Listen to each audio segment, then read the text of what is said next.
Coming up on this week's edition of Sports Paws, we've got all of your Quinnipiac sports covered. The men's hockey team traveled to Fargo to take on the University of North Dakota for the NCAA Tournament. We'll see how it fared and get some analysis from Q30 Sports' Victoria Rutigliano. And men's basketball player Kasim Chandler was given an official release from the university. We'll discuss how Tom Moore's squad will move forward. Also, we'll recap spring sports from the past weekend, plus we have some of the top moments from the winter sports season to help wrap up our show. All this and more still to come on Sports Paws. The men's hockey team traveled to North Dakota to take on UND in the first round of the NCAA Tournament. With Fargo 1,500 miles away from Hamden, many fans headed over to the TD Bank Sports Center to watch the game unfold. Hello and welcome to Sports Paws. There was a lot going on with Quinnipiac sports this weekend. We have all the coverage you need. I'm Carolyn Fales. And I'm Nick Palma. Carolyn, let's start with the story that everyone's been waiting for, the men's hockey team in the West Regional semifinals. As Carolyn stated before, the men's hockey team traveled out west to face a highly contested North Dakota team. UND took an early 1-0 lead in the first period when Tucker Pullman scored a power play goal. Things stayed in North Dakota's favor in the second period when Brand Chizik threw a puck on net that trickled through the pads of Michael Gartig and back into the goal. Less than 3 minutes later, the Bobcats went on a 5-on-3 power play, but Troy Stetcher broke a pass up at the blue line and later fed Drake Kajula for a shorthanded goal from the slot. Andrew Taverner scored the lone goal for the Bobcats. Too little, too late. With less than 2 minutes to go in the game, North Dakota would get the W by the score of 4-1. Here's Rand Pecknold and Captain Matthew Pekka after the game. They're very committed and they blocked a lot of shots. And you got to give them credit. They fed off their crowd and they just played hard. Obviously, they got a couple bounces, and once they got a lead, they really limited us to the outside and blocked shots. So I guess that was one of the biggest things. We just didn't have enough traffic tonight. You saw a lot of pucks, and even the ones that he didn't see, we missed the net. We missed the net a lot tonight. I think we could have had a lot more shots on it. We had a lot of attempted shots, and I don't think even half of them hit the net. So I think we could learn from that, obviously. And when you're going up against a Google, you got to get in this drill a little more and make it harder on them. And I think we made it too easy. The reason I love my job is players like this senior class. It's fun coming to the rink every day.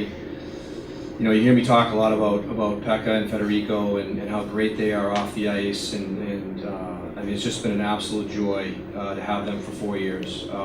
They are awesome people off the ice, and obviously different players. Alex and Justin were great too, and I didn't have them quite as long. Alex had a really good 3 years for us, and Justin, we just had the 1 year with the transfer. But just a great class, and it's one of the things that makes me enjoy my job. And you know, I think one of the things we're built on right now at Quinnipiac and the success we're having. We certainly have some talent, and we have talent.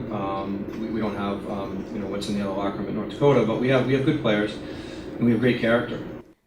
And now we'll bring in Q30 Sports hockey analyst Victoria Rutigliano to talk over Quinnipiac's NCAA Tournament matchup against North Dakota. Thanks for being here, Victoria. First off, what do you think is the biggest factor that led to the loss against UND? Hi guys, thanks for having me. My biggest issue was that they could not capitalize on their offensive opportunities.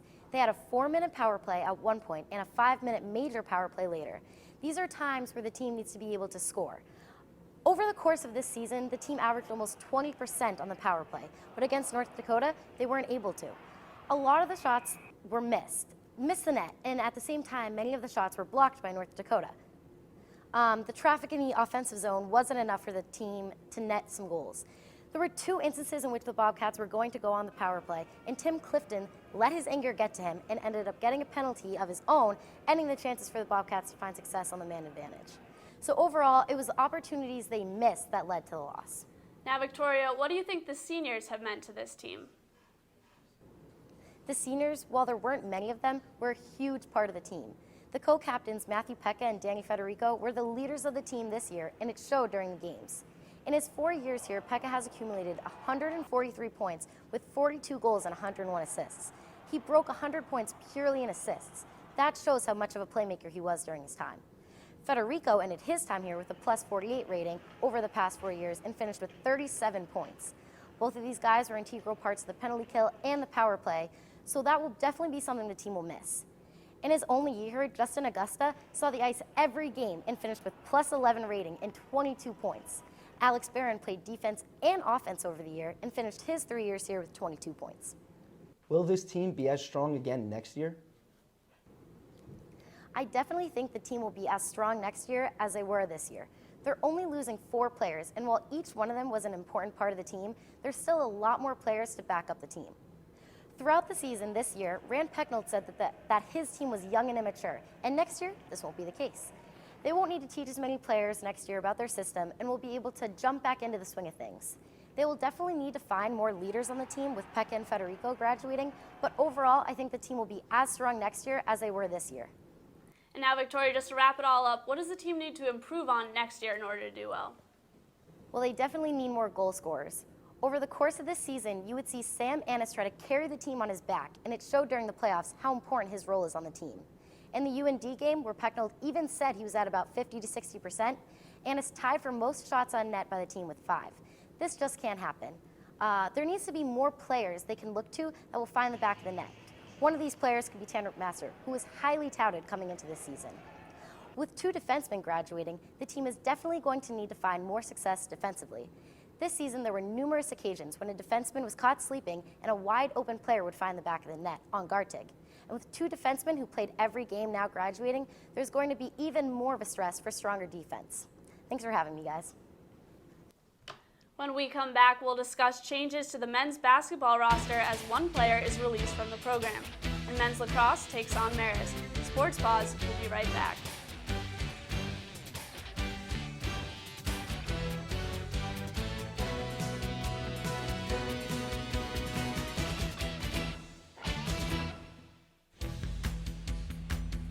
Welcome to A Sheer Sensation, North Haven's premier cosmetology service, located at 140 Washington Avenue, minutes from Hamden. We offer an array of services, from basic cuts and colors to lash extensions and formaldehyde-free keratin treatments. We also provide hair chalk and styling for men. When you spend $60, your Q card will get you 10% off. Call us at 203-239-6477 to make your next appointment at A Sheer Sensation. Looking for debate and analysis of your favorite Quinnipiac sports? Attacking and pressing. Right, and it's not, and what they're doing isn't working. But unfortunately, they couldn't finish the Colgate game, so I think definitely those are the keys that the Bobcats need to watch. Had guys that can take the ball in the latter stages of the second half. I think those Even are with limited minutes. In the MAC, they play the run and gun style. Q30's and QBSN's Bobcat Breakdown brings all that to you and more. Live every Monday night at 8:30, tune in to see analysis of your Bobcats from the week before. Every sport from every season, it's all right here on Bobcat Breakdown.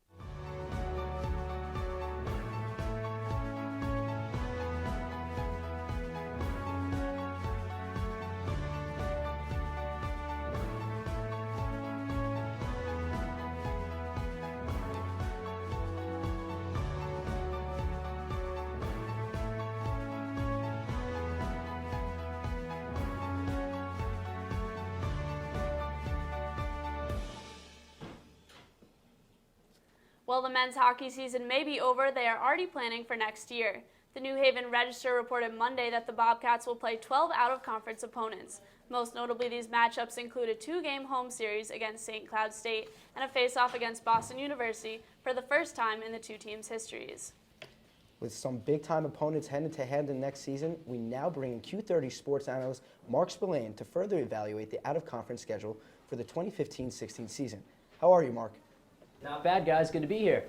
So, Mark, what does this non-conference schedule mean for the team? What does it tell us about the direction that it's headed in? It tells us that Quinnipiac's heading in the same direction that they've been going in, and that's basically up. The Bobcats have established themselves as a Tier 1 Division I hockey program now. And you take a look at some of the teams that are in the Frozen Four this year. Providence, the Bobcats played them last year. You look at University of Nebraska Omaha, they're in the Frozen Four. The Bobcats played them in the regular season 2 years ago. Now they'll add BU to that list next year. And then, of course, they've played North Dakota a couple of times now, way back in '06, and then just recently in the NCAA Tournament. So the big-time teams, they just keep coming in. The Bobcats are a team that people want to play now because they give you a chance to really boost your strength of schedule out of conference for these big-time teams out west and the Hockey East schools, and it provides for a nice challenge. So Quinnipiac's no longer a team that's looked at as a stepping stone. They are now a big-time program that people want to play. Well put, Mark. It's also great to see the big steps that this program has made in recent years. So with that being said, do you think this foreshadows QU moving conferences in the next few years to come? I don't, because I think Quinnipiac is in a spot where they're very happy and content to be in the ECAC. They've won 2 out of the last 3 ECAC regular season titles. They've hosted a playoff series the last 3 years, or the last 4 years rather, I should say, back when it was back in 2011-2012 season. They hosted the first round series. Since then, they've hosted 3 separate quarterfinal series. They've won all of those series that they've had here in Hamden. So they've advanced to the semifinal 3 years in a row. I think they like where they're at in the ECAC. They've got some good rivals brewing. Obviously, there's Yale, but Cornell's been a good rival. Union been one as well, where they've played them a couple of times over the past few years. So I think it's kind of a situation where the Bobcats in the program, they look at it and they think, well, there's really no reason for us to move right now because we're having a lot of success here. We like the way we can play against these teams. We've proven we can make runs in postseason tournaments as well coming out of the ECAC. Plus, there's some unfinished business that they have, too. They haven't won an ECAC tournament yet, and I think that's something they want to accomplish first. All right, thanks, Mark. Now we're going to move over to basketball. Sophomore guard Kasim Chandler was granted a release from the men's basketball program, according to NYC Hoops. Chandler was a starting point guard for the Bobcats after Giovanni McLean was deemed ineligible. Coach Tom Moore then changed up the lineup again later in the season as freshman Aaron Hutton assumed the starting point guard duties. Chandler is the 13th player to transfer in recent history. We now bring in Q30 Sports basketball beat reporter Jon Alba to discuss the fate of the team. So, John, what are the implications for Kasim leaving the program? This means a lot for Quinnipiac. As you said, Nick, 13th transfer since the 2010-2011 season started, and Q30 Sports has learned that there's a very good possibility one more transfer may be coming. This isn't good for Quinnipiac. Academic progress rate has to go into the back of the minds of the coaching staff alongside those in upper administration and athletics. Kasim Chandler was supposed to be a guy who at one point some people thought would be the point guard of the future for the Bobcats. Had a huge game against LaSalle in his freshman season. This year starts the season, plays more than 40 minutes against Yale, and then goes on a stretch where he's moved to the bench and only sees 20 games just once after that. Not the ideal career at Quinnipiac for Kasim Chandler. All right, John. Now Chandler's out of the picture, but how will the recruits coming in next year add to the team?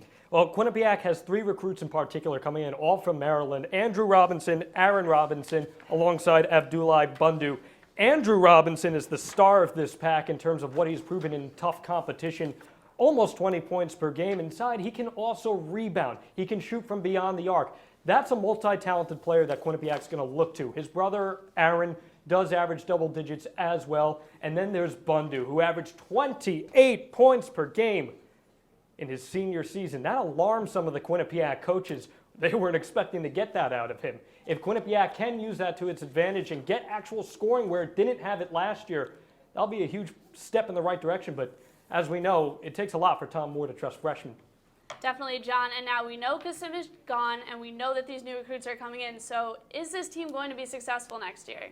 That's a big question, Carolyn, and that's not something you can answer this early because there's so many different facets. You have to learn what kind of player Giovanni McLean is going to be. He had a year off. Is someone like him going to be able to stay in basketball shape, which I expect he'll be able to do, and get right back into the picture? Is he somebody who's actually going to be able and function in a rotation where the MAC is entirely guard heavy?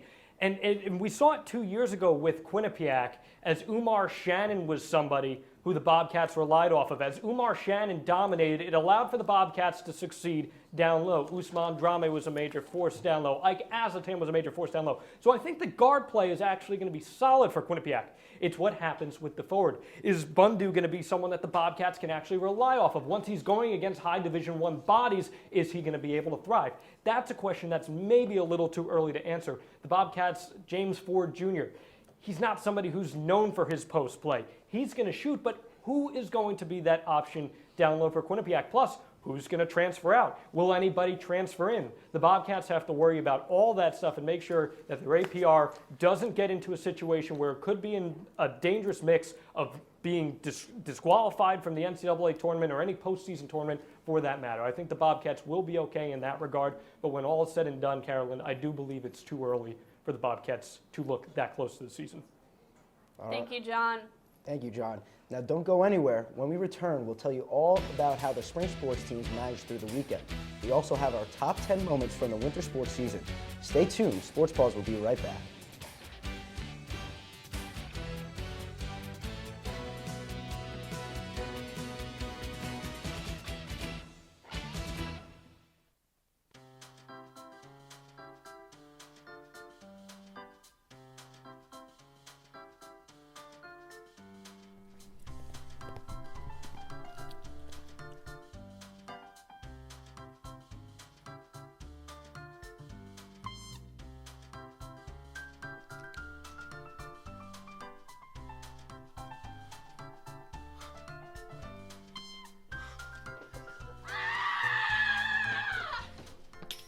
was then, this is now.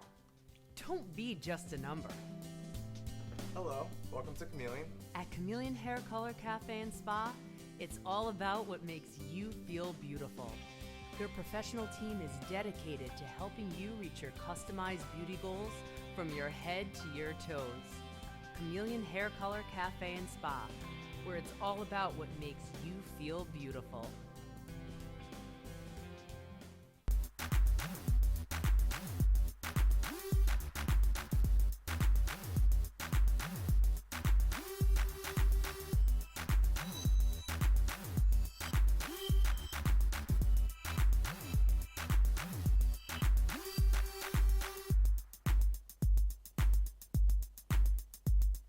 We are your source for entertainment news.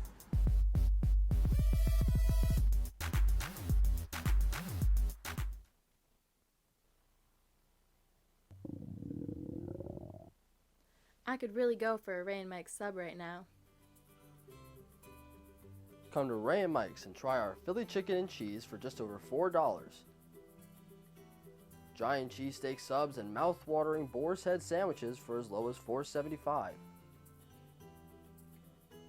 Q-Cash accepted just a mile down the road on Whitney, here at Ray and Mike's.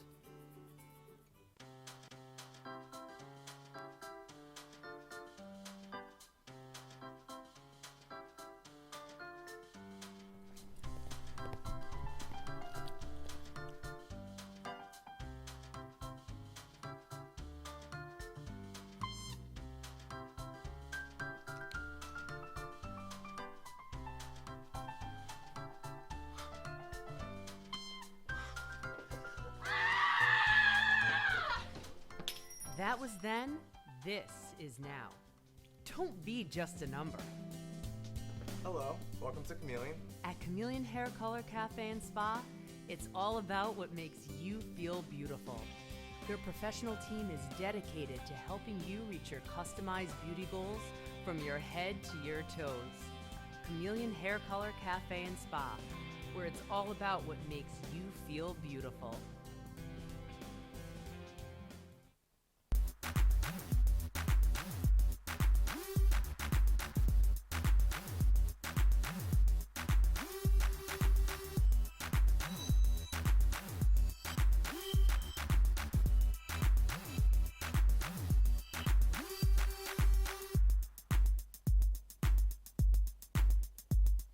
We are your source for entertainment news.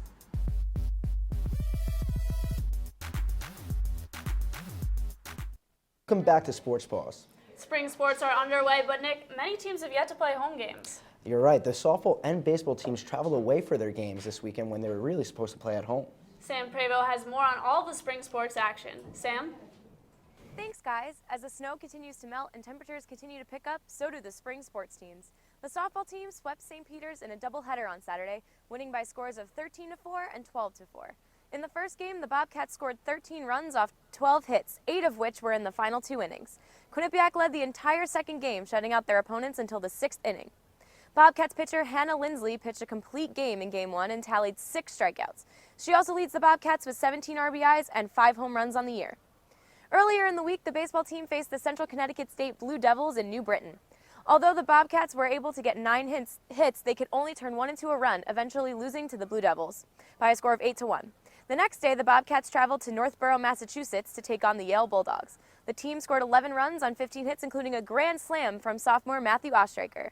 Freshman pitcher Mike Davis recorded his first career win over the weekend, and the Bobcats continued their road trip, traveling to West Hartford to take on Siena. The Bobcats recorded 7 hits, but it wasn't enough to defeat the Saints and eventually lost by a score of 8-3. The women's outdoor track and field team kicked off their season at the Fred Hardy Invite in Richmond, Virginia. 3 Bobcats gave 5 record-breaking performances as Shamil Samuels, Jessica Lee, and Leah Fromer all broke Quinnipiac records in the sprint and field competitions. Freshman Leah Fromer was one of the top performers for the Bobcats throughout the weekend, coming in 2nd place amongst a field of 41 competitors from top schools. Her jump of 5.36 meters is now program best in the outdoor program's history. Junior Shamil Samuels also continued her stellar season with 2 more Quinnipiac records this weekend after having the most impressive individual campaign in the indoor track and field program. The women's lacrosse team was also on the road this week, traveling to New Britain to take on Central Connecticut State and to Poughkeepsie, New York to take on Marist. In the first game, the Bobcats led the Blue Devils for more than 50 minutes, but were still unable to come out on top. The Bobcats lost by a score of 13-9, with 3 different players on the Blue Devils scoring 3 goals. The next game was a snowy one, with the teams having to play in cold, windy conditions. This didn't hold back the defending MAC champions, Marist, who defeated Quinnipiac by a score of 13-3. Marist, Allison Gianta led her team with 4 goals. The men's lacrosse team also took on Marist, with their game taking place at home.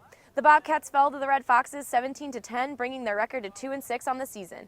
Marist's Colin Joka led his team with 7 goals on the day, and the Bobcats were led by Ryan Keenan, who had 4 goals. Marist had 50 shots in the game and dominated Quinnipiac in faceoffs 25-6. Both the men's and women's tennis teams were home this week, taking on Hartford Tuesday. The women's team swept Hartford 7-0, taking home their first win of the season. It was an all-around performance for the Bobcats, as they didn't drop a single match against the Hartford Hawks. The men's team also defeated Hartford, improving their record to 2-0 with a 5-2 win. Kei Azaka and Jonas Kuert led the Bobcats in singles, while Sebastian Barbaro and Ryoma Haraguchi swept the Hawks in doubles. The acrobatics and tumbling team traveled to Philippi, West Virginia to participate in a tri-meet with Alderson Broaddus and King University. The Bobcats won 5 of the 6 events with a total score of 269.830. This score was good enough to give Quinnipiac first place in the meet, with Alderson Broaddus in second and King University in third. The Bobcats led the entire meet, winning the compulsory acro, pyramid, tumbling, and toss events, but Alderson Broaddus was able to take the team event.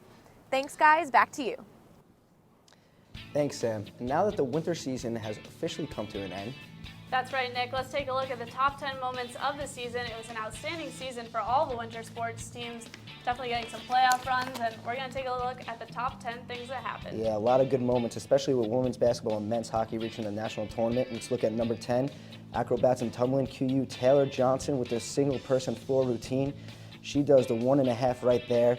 Got the Bobcats a lone heat win with a score of 9.775. I definitely couldn't do that, Nick. Moving on to number 9, an early season game for the men's basketball team. Zaid Hurst had a career-high 34 points against Yale. The Bobcats would win this one in double overtime. He was knocking down threes from left to right. I mean, it was a great game for him. Yeah, Zaid really started the season out on fire. You know, good to see his performance last throughout the whole year. Let's take a look at number 8 now, QU women's hockey team. They scored 7 goals to shut out Princeton. Goals were scored by Emma Woods, TT Cianferrano had 2, Lindsay West added 1, along with Erica Uden Johansson. Many more there, too, as the Bobcats get the 7-0 win. And keeping with the women's hockey team, they defeated Clarkson for the first time at the High Point Solutions Arena. The lone goal, they won 1-0, was scored by Emma Woods. Definitely a good win for them against Rick Seeley's old team. Yeah, Rick Seeley definitely happy about that one, as we talked about it after that game. And let's look at number 6. It's QU men's basketball. Usman Drame, number 23. He had 27 points in the game against Marist. That was in the first round of the MAC playoffs. Although he did score 27 points, it would not be enough as the Bobcats would go on to lose to Marist 80-74 in the first round of the conference tournament. Moving on to men's hockey, in their first game against Union in the ECAC quarterfinals, Sam Annis scored 2 goals in the last minute 30 of the first game to tie the game so that it would go into overtime.